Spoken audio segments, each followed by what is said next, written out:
Welcome to Dayton Warcry Club. I'm Warren, and today I'm joined by Zach. Today we have another battle report for you. This time I got to play my Skaven versus Seraphon on Fleeting Glory, one of the new match play missions from Toma Champions 21. We'll also go into more detail on that mission and give you some keys to help you succeed. So before we get started, hey, how's it going, Zach? Hey, how are you, Warren? I'm good. Good. So real quick production note for anyone listening right now. So a big chunk of this episode, we recorded this the same time as our Warhammer Fest preview last week. So we're trying to train things down a little bit, keep things a little more focused, which is tough, right? Sometimes because there's so much to talk about for this game, it feels like. Yeah, we do have some new hobby and event updates to go with this as well. Also, I don't know if you saw, Zach, TheSaltySea just dropped a big objectives and tactics video today. I have not. Yeah, so he goes over a lot of the things that I kind of wanted to do with the deep dives into some of the new TOC 21 missions. So that's a great video. I'll put a link to that in the comments as well. I'm pretty sure anyone who watches our videos is probably familiar with his stuff too. Yeah. But here you might be able to see some of the theories we've been talking about in action, right? Like the way the deployments play out, model advantage, virtual activations and that sort of thing. And I do want to reemphasize that learning sound tactics in the current Warcry environment will help you in the future, regardless of what direction the game goes. For sure. So we do have a little bit of a hobby update, and we actually have some of the current event stuff we're going to cover as well. We had a meetup this week, and we have some upcoming events too. But so first off, hobby update. Again, just posting updates on my stuff. This is one form of hobby motivation, accountability for me. So we had to get together last Sunday, and I was cranking out trying to finish my projects before that. So I got my 2 leaders done for Flesh Eater Courts, and they were fun to play with. And I actually officially completed Chelnath Terrain, the 2 big buildings. So a lot of work for just 2 points on my golf score, but no, that's a project complete. I do have a little more 40K stuff that I'm gonna kind of set off to the side, but this lets me work on more painting, and then also with a complete terrain project, next things for me, I'm going to be building Red Harvest. Okay. Be building a lot more models and getting a lot of priming done. I got an itch to do a lot of building and priming. I have a very important question regarding Chelnath. Yeah. How many bottles of tone did you use on those 2 pieces? Oh, those 2 alone? buildings was like nearly 2 bottles. Wow. Yeah, I go through a lot of that. Yeah, that Agrax Earthshade, like, we cost me double the amount. At this point, like, I feel like I think you've made your own washes, right? You or Fred? It's really not that difficult. Yes, I've made my own washes. You could probably save some money, but like here at least I kind of know, like, I'm getting a known quantity. I know exactly what I'm gonna get. Like I worked enough with the army painter stuff that like I can plan something out and not get surprised by the way it turns out. And so I feel that is kind of valuable for me. Yeah, I mean, I would only, if I was going to do a large project, I would make the wash for the whole project. I wouldn't. Right. So it would be uniform across the project. But or if have you're the same, doing it in pieces, or have it this would work right, out. or have the same recipe and write it down. Yeah, because like I was doing some of that scatter terrain for that, 4 months ago, 6 months ago. It's kind of taken this long, just off and on. And then speaking of results that I wasn't sure, right? Because you got that guy to your right, and so tell me about him. Yeah, so I picked up at Epic Loot, one of our local stores. They have a pretty substantial used and on sprue still collection. So I picked up this guy, and he was already pre-painted. He wasn't based well, and he was very light toned. And he had some color choices that just weren't my favorite. Like his horns, besides the tips, were gray, and it just kind of was too uniform. So, I just I cleaned them up, I darkened them up, I changed some of the colors, put him on a nicer base, or added some detail to the base. He was a pretty affordable pickup, and I'm pretty excited to be able to slot him into some of the bespoke warbands that suffer for a lack of a high wound unit. So Dave has a Myrmidon too that he might use with his Corvus, and it could help you with your Iron Golems as well. Yeah, definitely. I mean, it is a very price heavy unit, or point heavy unit, 295, I believe, but it's still a sweet sculpt, and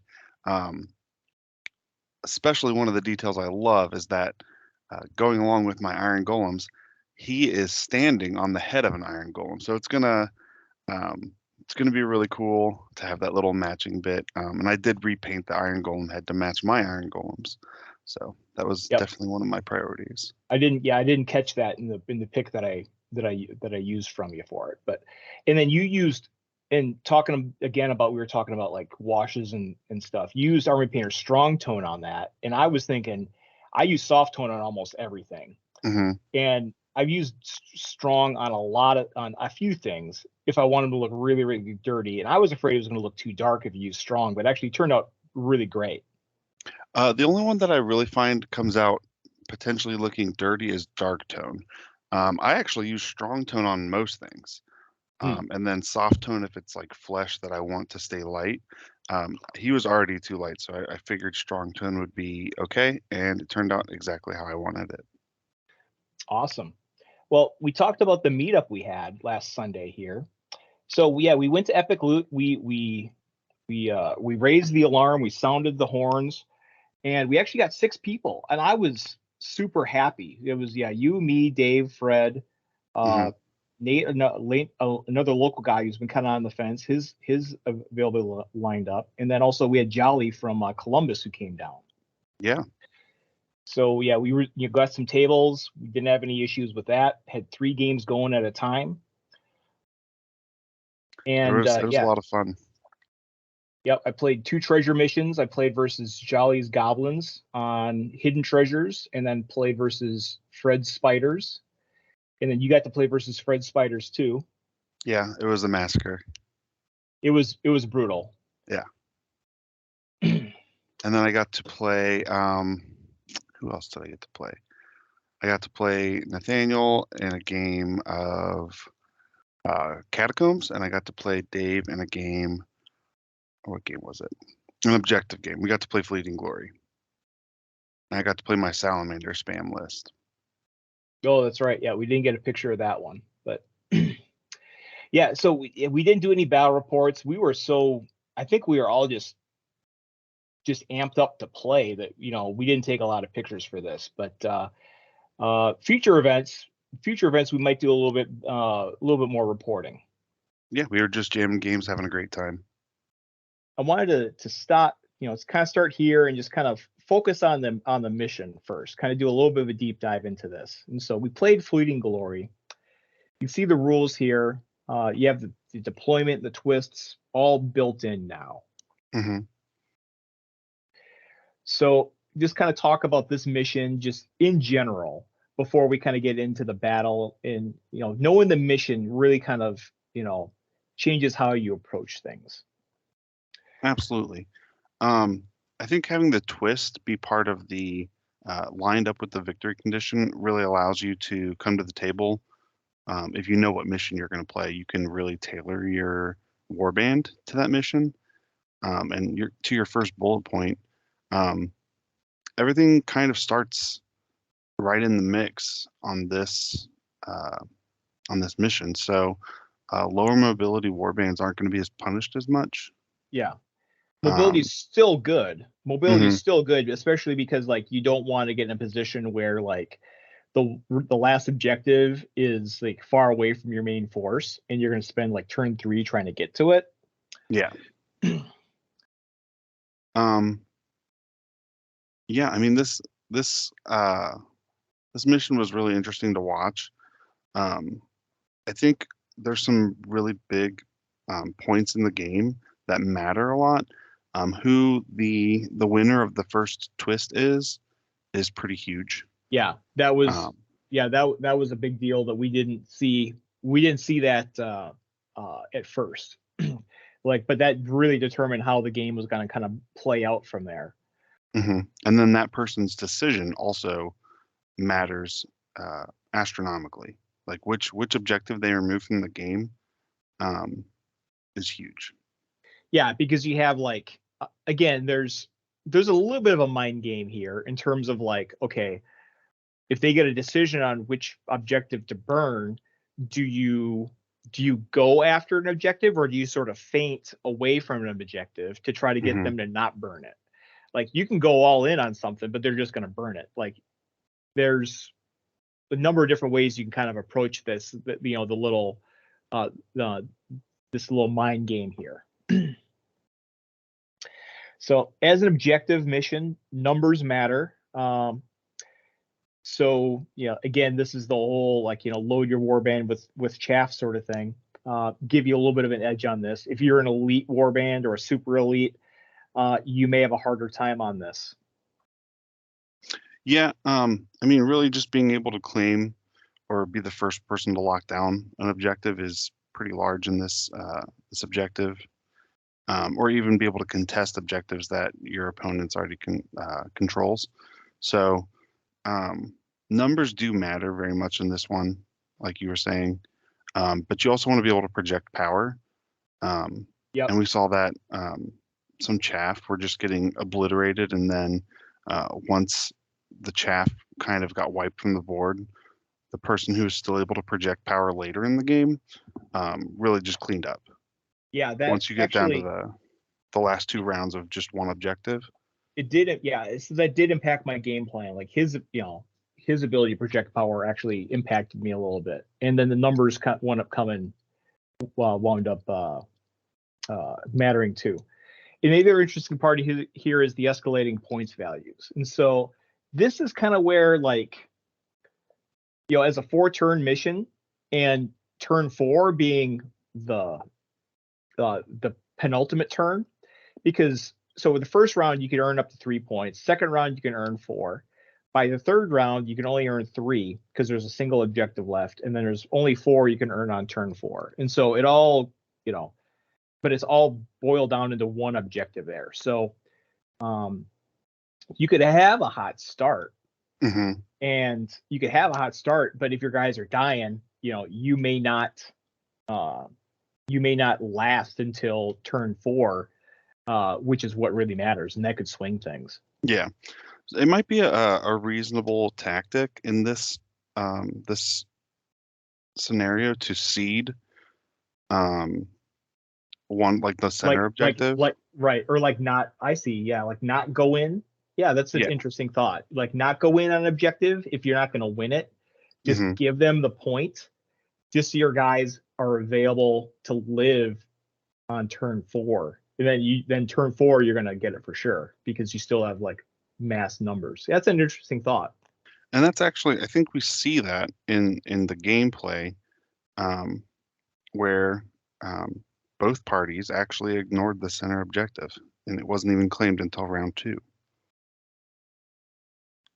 Yeah, I think that might actually be a good call, is to just focus on getting your one objective.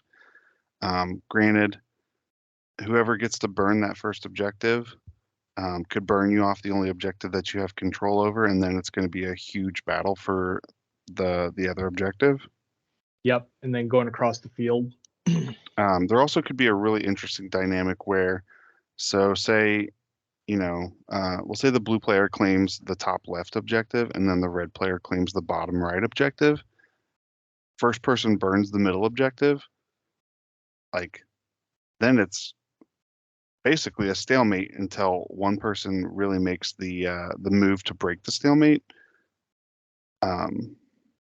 So that could be a really interesting dynamic too, is that both players claim an objective in opposite corners and then burn the center one. And I don't know how you break that. I mean, the deployment is such that everybody's kind of evenly deployed all across the board, so it kind of forces contention over every objective. Yeah, there definitely was. So let's get into the matchup here. Sure. So Joel was playing Seraphon. I'll let you kind of talk for him. Yeah, so Joel was playing Seraphon. His Seraphon are fantastically painted. He was playing a Saurus Guard Alpha, 2 Pterodons with boluses, and then 6 Bolt Spitters. And he has those broken up into his dagger and his shield are both spitters with the pterodons, and then his hammer is his Saurus Alpha with 2 bolt spitters as well. So he has a pretty evenly split warband as far as power projection. The pterodons are a little bit more mobile, so those are going to be able to, in theory, move around the board more. It's not exactly what we saw. We saw a lot of violence happen to those pterodons pretty quickly. They did their thing. Yeah.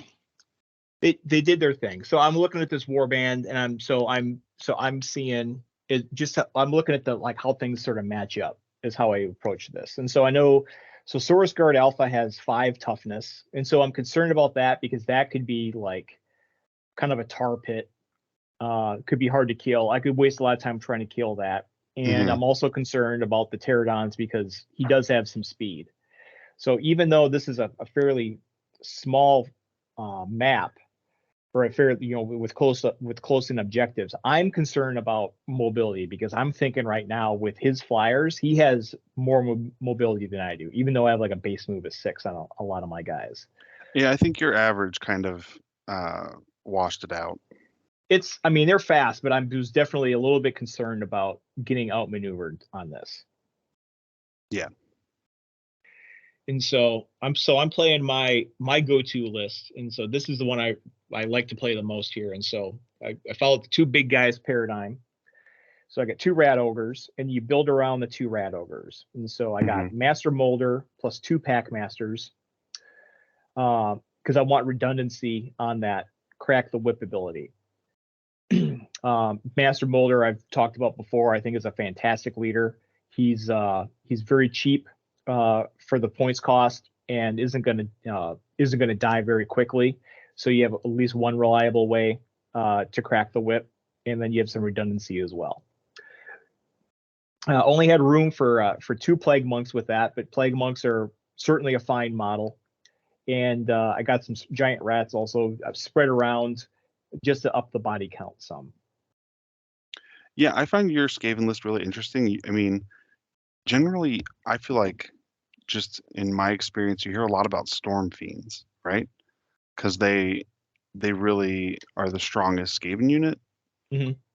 But with the Master Molders and the Pack Masters, I think Rat Ogres might actually be better just because you get those pseudo half activations with Crack the Whip on the double, and I think it outweighs the difference. You have to pull off the combo though, and we'll see. I was able to pull off the combo here and do very well with it. But if you don't pull off the combos, then my guys would have just been like spending a lot of time running around and wouldn't nearly have been as effective.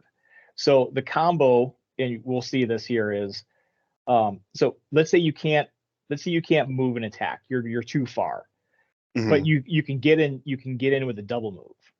So you double move in a rat ogre, get them into base to base, and then with your next activation, you double move or move a pack master in, and then you use the double for crack the whip on the rat ogre. So effectively, you get a move attack on your rat ogre. Yeah. The trick with that though, and where that can get broken up though, is you need to be targeting units that have already moved, because if a unit hasn't already activated, then you double move your rat ogre in, he could fall back and break off, and then your dude's just kind of sitting there. Yeah, then you just wasted an activation. Right. So you need to target things that have already committed for the turn. And this is where the model count comes into play here as well.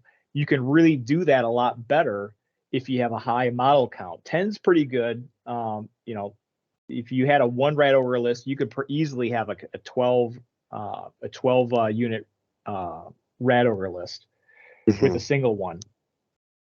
So you want to bait out those activations and make sure that there's some guys kind of sitting out there that are already committed, and then you send in then you send in your hammers and pull the combo off. So Packmasters are only 65 points. Wow. Yeah, I'm they not did. aware of Their that. points didn't get. Yeah, their points didn't get touched. So yes, so Plague Monks went from 70 to 75. They were already good. They're still good, but yeah, their Packmasters are cheap bodies too. And so even though I only have 2 Plague Monks, I essentially have like 4 guys that size, 4 chaff models plus the rats. Yeah.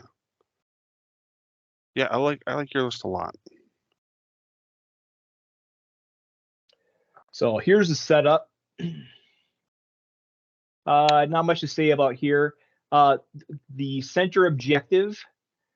So we play the center objective right on the middle in that elevated section, though. But we played it. We played it as long as you were within 3 inches vertically. So fighting anywhere around that, we counted that as the objective. The alternative would have been to either play it by the book and actually have to like climb up and use that choke point to get the objective, which might have been, I don't know how well that would have played, or like re-roll the terrain to where there was like something in the open to put the objective. Yeah. I think it was a reasonable alteration. Just, the random draw of terrain did put something in the dead center where you're supposed to put the objective. So I felt like it was a reasonable. Yeah, it would have made things alteration. kind of. I think it would have made things kind of awkward. It might have changed the result a little bit. I don't know. So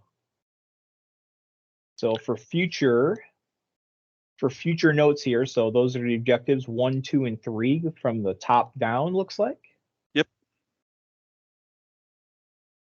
And then we have the deployments. We have the blue hammer up in the top left-hand corner. Yep. So this is the Source Guard up here in the top left. Mm-hmm. We have my Master Molder team with the Rat Ogre here. We have my hammer. So just 2 Plague Monks and a rat here in this corner next to this objective, and we got a Pterodon group here. And then for round 2, up in the top, we have another Rat Ogre, a Plague Monk, Packmaster, I'm sorry. Yep. And then a Giant Rat. Yep. And we have another Pterodon group down here off. Yeah. So we kind of know how things are going to play out a little bit. Okay, round 1. Tell us what happened, Zach. Yeah, so we had a huge pileup on objective 1, where we saw, we did see a skink take out a giant rat, but we did also see a lot of action from the Rat Ogre via Crack the Whip onto the Saurus Guard Alpha, both from the Master Molder and the Packmaster. So just in the first round, the Saurus Guard Alpha is on thin ice. But that objective did end the round tied. So nobody scored that objective in round 1. But we see right in round 1 the power of Crack the Whip. In lots of Warcry games, you see round 1 is more of a positioning round. We did not see that here. Round 1 was straight to action. There was a lot of trade blows in round 1 on both the objectives that were contested over. Yeah, in part because of the way that the deployment is, because everyone's deployed fairly close here. Yeah. So here, so the other thing to keep in mind here, so Rat Ogres, even though they have 4 strength, the Saurus Alpha has a toughness of 5. So even though they hit like trucks, they're still only hitting on 5s. Mm-hmm. So this is one of the areas where I was a little concerned that if the Saurus Alpha took too long to kill, my guys get tied up, and that could be a bad thing. Yeah. I mean, you still did get some damage off onto that Saurus Alpha, though. Yep. Yeah, I got a little bit of damage, but I still had a little ways to go. Yeah. And then also the giant rats, they get eliminated pretty quickly by the skinks. Yeah, I think Joel was trying to, correct me if I'm wrong, giant rats are your most mobile unit. Yep. Yeah, I think he was trying to take away your source of mobility, while also trying to maintain his. I don't think that wound up going in his favor, just because he lost his mobility very quickly. But I think that was his mindset regarding your giant rats. Yeah, because what's the damage profile on the blowpipe skinks? Skink spitters are, give me just a moment. I had it pulled up. 1/4s. 1/4s, yeah. Yeah, so they're 1/4s. So you're still fishing for crits, but you're gonna, like, on a single crit, you're gonna kill a unit. Yeah. So objective 1 ended the round tied. And if we move to objective 2, or objective 3, Objective I'm 3 sorry. in my corner. Yep. Yeah. So we saw Joel bring his pterodon down, and he hit the plague monk that was in your deployment for 7, and then that plague monk then moved underneath the terrain where it was claiming the objective. And then your other plague monk used onslaught, and then double attacked the pterodon for 16, one-shotting it. So that was pretty. I think that was a pretty substantial move, using a chaff unit to take out one of Joel's methods of power projection. Yeah. So I think I would have had 3 attacks total. No, I would have had 4 attacks total to work with. So yeah, he came at me before I gave a chance to move. So I know I had 4 attacks total. Rolling hot on the onslaught there. Rolling hot on the onslaught there let me move in, I believe. Because it was the wounded giant rat. I wanted to get a use out of it before it died. So he was the first person to go. Managed to one-shot that thing, and then scoot him to safety. Yeah. And so yeah, I had the double to spend as well. Couldn't really spend it anywhere else because I was out of doubles. The thing about playing this list is you're going to very aggressively just build doubles. You don't need to rely on triples or quads to pull off things. Like the doubles in the movement positioning are more than enough to give you that combat ability. Yeah. So round 1 had a lot of action, and then they rolled off. Both players rolled off to see who got to burn the objective, and that was Joel, and he burned off objective 1, the one that had the huge schmaz on it. And we ended up scoring the round 0-1, with objective 1 being tied, objective 2 being ignored, and then objective 3 being claimed by Warren. So we end round 1, 1-0 Skaven. And so this is an important decision because Joel, even though he won the die roll, he had to make the first choice. And so it's actually, anytime you get to make like the second choice with more information, that's usually a benefit. And so this, he obviously saw where this was going. With all of this power here, he was expecting this to fold, and so gave that objective up. Also, he has down at this objective, he has more reinforcements coming in, and it's going to take him a while to get across. So I mean, I see his thought process. Yeah, and with your second rat ogre coming in round 2 right there at objective 1, yeah, he's making you sprint more for objective control. Yeah, it would have been a very, very hard decision for me if I had won the die roll as to like what I would have burned. The correct choice probably would have been to make the same decision. I think there's an interesting argument for burning the center objective, and then that could go. That goes bad for me though. That goes really bad for me because then I look forward. If I'm picking, then next turn, Joel picks and he burns the objective where all my rat ogres are, and then they got to march all the way across the field. That's a good point. To even fight for the third objective. Like that's what I don't want to happen. That's where his numbers and the deployment and his mobility really take advantage of. Oh, I meant from Joel's perspective, since he's not here. It was a really interesting thought from Joel's perspective of burning the center objective, and then I don't know, maybe I'm way off base. Yeah. And then just leaving objective 1, trying to stall it as long as possible, and try and get some points on objective 3, which he clears out in the next round. That's my thought. Well, he burns that's actually probably worse for him, because if he burns the center, then I burn objective 3 on turn 2, and then all my guys are already sitting there waiting at objective 1 with 2 rat ogres. So that's probably probably even a worse call. He probably made the best call he could have made. Probably, yeah. So yeah, we ended the round 1-0 Skaven. Coming to round 2, both daggers come in. Looks like Joel was quickest to make his way to objective 2 in the center. And we did lose objective 1, but that does leave a huge chunk of power up in that near that center objective, within easily 1 to 2 movements of all the Skaven making their way to objective 2.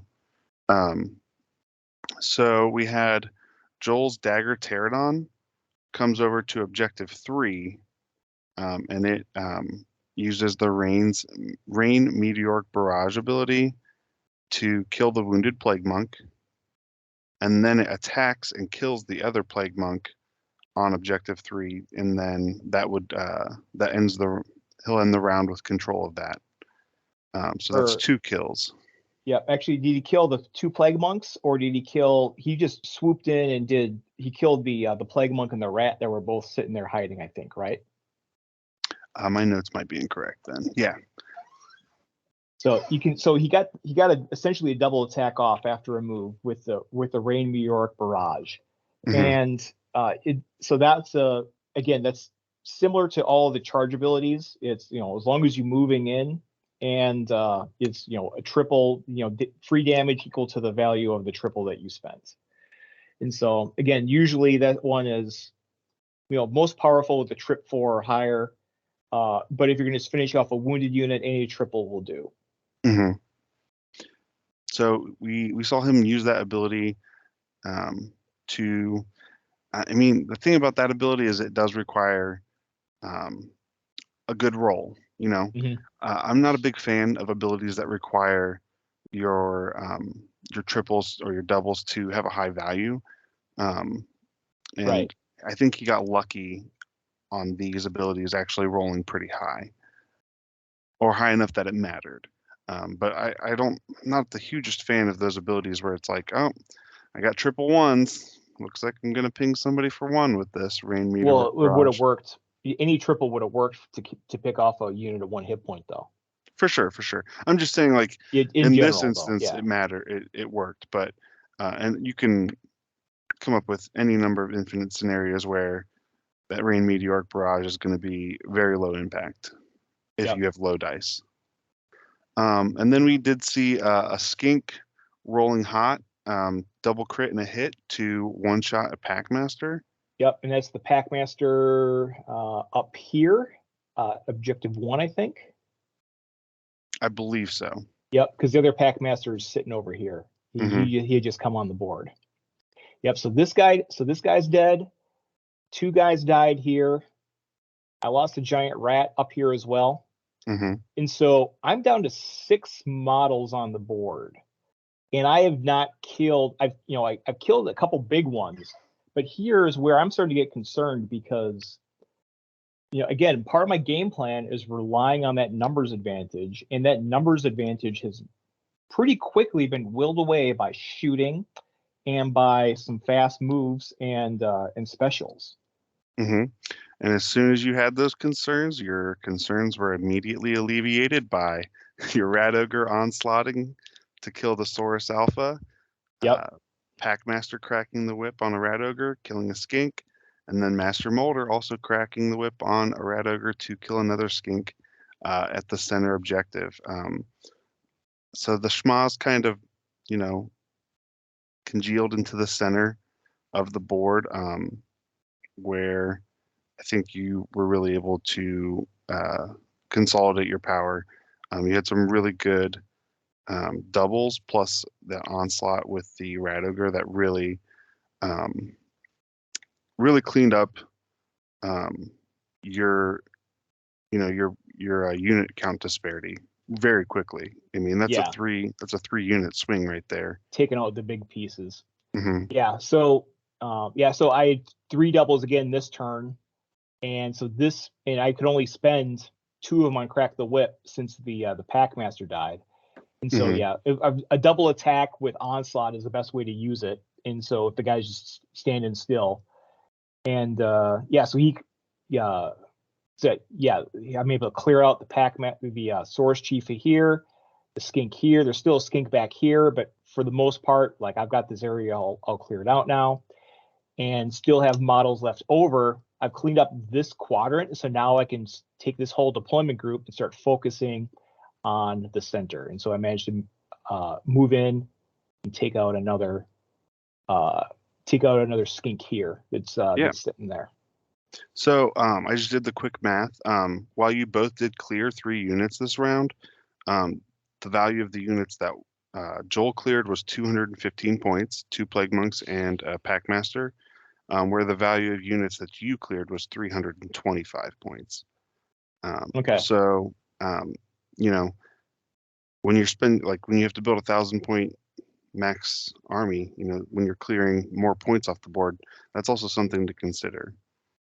So I think you got more value out of your fighting this round than he did. Yeah, that was definitely a bigger swing, a bigger turn for trophy kills. We were doing trophy kills.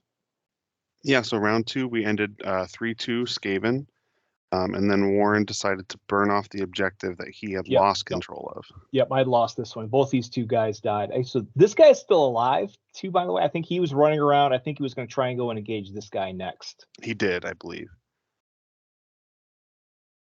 So we moved to round 3, round 3 of 4, supposedly. So first thing we see is that Pterodon moved from objective 3, or where objective 3 was, to objective 2, and he also used Rain Meteoric Barrage just for 2. Like I mentioned in the last round, your Rain Meteoric Barrage is subject to what you rolled, and then it attacks for 3 to kill a Packmaster. So say that Rain Meteoric Barrage had been for 5. That would have given Joel another opportunity to use that attack on another unit. So that's I think you get punished by those allocated value abilities. But it did kill the Packmaster. And then we see a huge quad out of your Rat Ogre, Rampage, the generic quad. And I think this was the game-ending move. Got a free move, free attack, and you rolled hot. So this Rat Ogre, so it allows me to get this Rat Ogre in to here to not only count as a body for objective control, but really gets him in there. Yeah, so he double crit and hit to kill the Skink one shot, and then he double crit another Skink. Yeah, I believe it was another. I think there was another Skink in here that was actually. So I think another Skink had moved in here, and so I was able to get have a big turn there. So from there, Joel concluded that he was mathematically out of the game. He couldn't. There's no way he could gain control of the center objective. We still had, I believe, the Master Molder and a Packmaster. No, the Packmasters are both dead. But I had 2 pretty much untouched Rat Ogres, and so I believe they were pristine. Being forced to fight in the middle with the Rat Ogres wouldn't have ended well. They would have been they would have cleaned up a lot more. Yeah, I mean, and he had a Pterodon and Skinks left. That would have been an uphill slog to even try. But I actually think it was probably near impossible for him to win at that point. So he just conceded, which is a reasonable thing to do. And, with games that we're recording, we're not actually recording, but the games that we're recording, like rounds, we're taking down the data. It does take a little bit longer to play. So it was reasonable for him to concede. Plus your first time your first time doing the recording and stuff like that too. Yeah. I think I did okay on my notes. The one thing that my big takeaway from this is sometimes, shorthand is not always great. And I don't know if I relayed this in any of the slides that I created, but writing down PM for Plague Monk doesn't work if there's also Pack Masters. Yeah. So I had to go back through and look at pictures and try and discern, like, oh wait, did he kill a Plague Monk or did he kill a Pack Master? So I had to. Yeah. In general, more pictures Mhm. is better. Yeah, and you'll get, with a little bit of practice. My first one was kind of rough, but then I can do them pretty efficiently now. I kind of know what I'm looking for, in terms of like just both at the beginning and end of each round, like the overhead view, and then Mhm. like a couple different, a couple cool action shots that look nice and stuff like that. Yeah. Plus the lighting in your Yeah. basement isn't super great, but I mean, yeah, it's an awesome I'm gaming lair. It's an awesome gaming lair, but Yeah, I'm gonna look into getting some aimable lights, just like one or two. I have a lot of outlets down here, so I could easily throw up one or two of those uh, aimable lights, and then we can just get light from one or two more angles, and I feel like we'll have a better illuminated gaming space for photos. Um, and you can see, like I was talking about off this call, but um, my phone was set to a setting where it takes like a bunch of frames really quickly. And then when I exported those images from my phone to my computer, some of those were just like, oh, here's your finger. Like, oh man, that was a really good shot, but it just captured the frame that had my finger in it. And then also, like you mentioned with the lighting, we can see my shots of the warbands. There's some glare off of the Warcry poster I had there. So that's my takeaways from doing battle reports. Joel did have some takeaways that are actually, I think, reflected in the takeaways from the game in general. I had mentioned here ability-based pseudo activations, so that those were your doubles, the crack the whips. We saw huge value on crack the whip in this game. We saw actually decent value on rain meteoric barrage too as yep. well. Both times Joel activated that ability, he did use it to kill a unit. And I think almost every time Crack the Whip was activated, it also killed a unit. So we saw a lot of ability kills. And Joel's first note was that he should have focused his fire on the units that cracked the whip. Because I think that actually, it might not have changed the outcome, but it might have. It definitely would have slowed it down. They are For sure. they are the engine. I mean, Red Ogres are good on them, are good by themselves, but yeah, they are when backed up by a Packmaster, then yes, they are pretty obscene.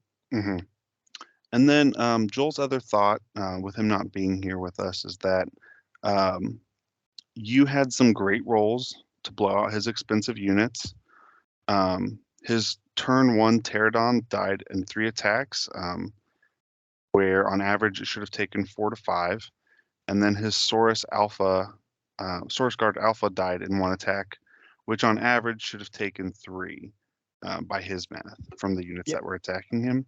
So Yeah, just for reference, the Pterodons had 15 hit points. Yeah. And so yeah, you got to get a few crits with the staff guys. Yeah. And then he did notably have some good rolls too. But like I mentioned a couple slides ago, where his activations were clearing chaff. So a lot of your power remained in place where some of his got cleared out. So those were his takeaways. I think we saw, again, the power of movement is not to be underestimated. And then combo setups are huge. I think that kind of goes right in with ability-based pseudo activations. Yeah, those combos are huge. Yeah, the movement, right? The movement and the movement, the body, the number of models on the board, and the abilities all set up those combos. Tell you what, I got a combo list almost done. I got my salamander combo list is almost ready to table. Nice. It's going to play very similar to cracking the whip, but except for salamanders have a range of 7.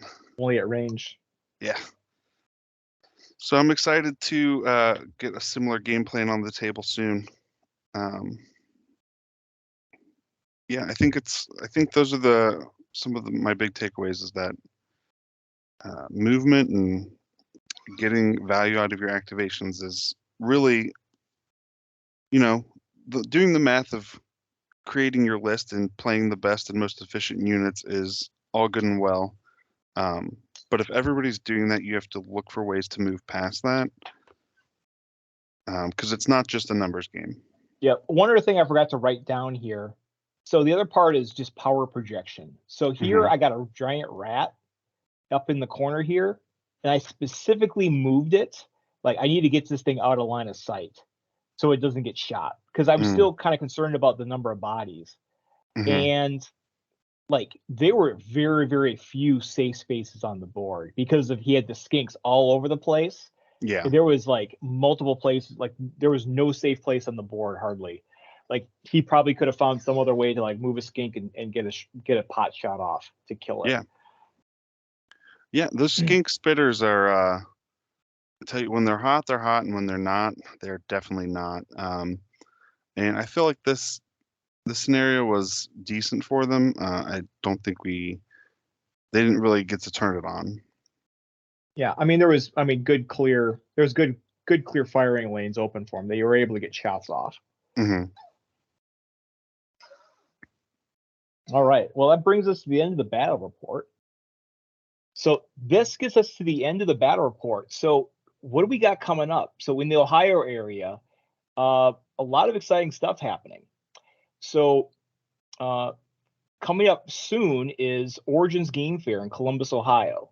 And so Jolly is also going to be the TO for the event there. So the last I checked, the event has not appeared on the Origins site yet, but it will be on Saturday, June 11th at Origins. And he also said that he was going to make sure that there was open play tables available Friday night as well.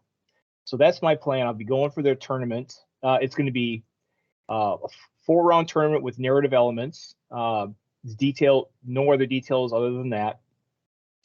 Also, he said it was going to be free so as long as you pay to get into Origins, get the badge, no additional cost, I believe, for either of the events. Excellent. I thought my availability wasn't going to allow for me to make that, but I might be able to. I have to get it on the schedule though.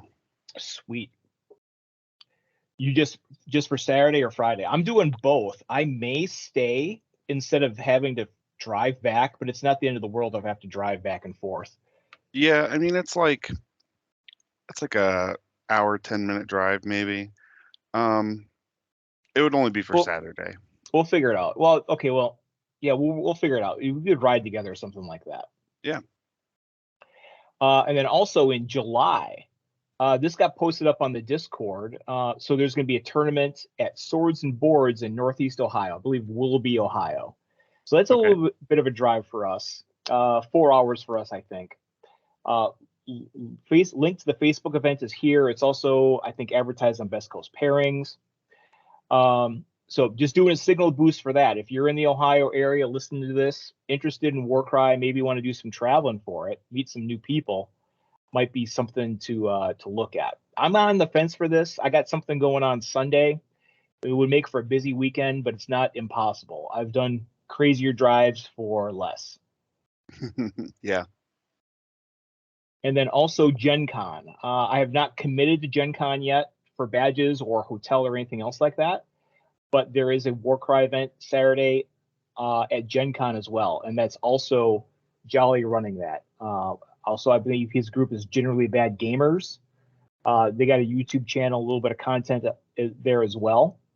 Awesome. But that event is posted. So again, a 4-round tournament there. Details, no allies, etc. The rest of the tournament pack still TBD. So yeah, one Warcry event a month. an organized play one, which is pretty sweet if you're in the Ohio, Indiana area.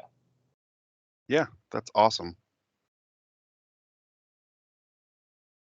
So this brings us to a close for this episode of Dayton Warcry Club. Now, for the next episode, we've been talking about how will we do it, and we've seen a few more things in action this weekend. So the next episode is going to be our attempt at that tier list. We'll see how that one goes. Spoiler alert, spiders. Oh yeah, we don't have Fred here, but it was gross. Spoiler alert, if you want to use one word, they were pretty oppressive. Yeah, definitely. But apart from that, I mean, I think there's a few other things we can kind of discuss there too. What's good, what's not so good. Again, I have a pretty good approach about how we want to go about things, and I have a few theories as to what we're going to see. Fred's played and built a lot of these lists, and we'll have him there for it too. He has a few different takes on things. And then the data from your spreadsheet as well, we can kind of look at things to see what certain warbands have and don't have. Yeah, and I'll be looking to just kind of jump in there with like generic factors that like these things make a warband good and these things are missing from these warbands, so that I feel like you can identify a lot of generic things that without getting into specific units. Mm-hmm. That warbands lack or have that make them viable at certain tiers. So in the meantime, spread the word about our channel. We're trying to make these videos a little more bite-sized for you all and see what you all like. And hit us up on the Warcry Discord. I'm War Machine. And I'm Yawgmoth for Prez. Thanks for listening. Thanks.